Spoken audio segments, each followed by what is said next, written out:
rupture de l'individualisme de nos sociétés nous conduit à une voie sans issue.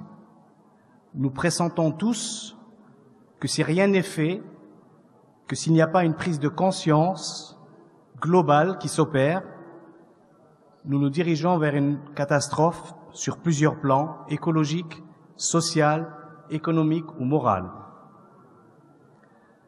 Ce centenaire est certes une célébration, mais il se veut aussi renouveau, transmission d'une spiritualité qui porte en elle le germe d'une humanité véritable, où le nous l'emporte sur le je, où l'amour l'emporte sur la haine, où la dignité est partout, où la fraternité n'est pas un simple mot et où la vie retrouve tout son sens. L'objectif poursuivi est double. Il s'agit d'une part de revivifier un riche patrimoine spirituel et culturel et d'autre part de créer une synergie entre des visions qui se nourrissent les unes des autres afin de tenter d'apporter des réponses aux grandes questions qui se posent aujourd'hui à l'humanité. Face aux enjeux posés par la sauvegarde de la planète et compte tenu de l'obligation de permettre à chacun de vivre dignement,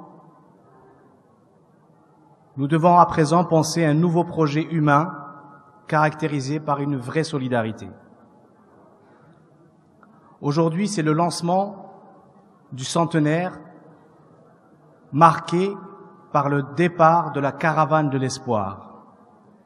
Elle va traverser une 50aine de villes en Algérie avant de rejoindre Mostaganem le 24 juillet, date à partir de laquelle sera organisé le congrès international qui réunira plus de 5000 participants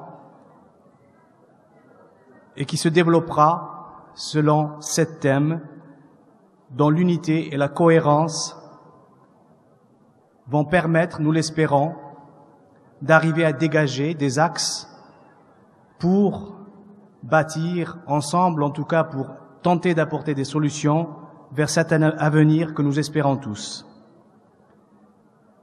Cette célébration est en fait un début et non une fin en soi, car dans le même temps, nous entrons dans un deuxième centenaire. C'est comme si nous posions une première pierre pour un édifice dont nous ne verrons la forme que plus tard. Mais pour le bâtir, il faut agir. Il faut joindre l'esprit à l'action afin de semer l'espérance. Et c'est pour nous tout le sens de ce centenaire. Je vous remercie.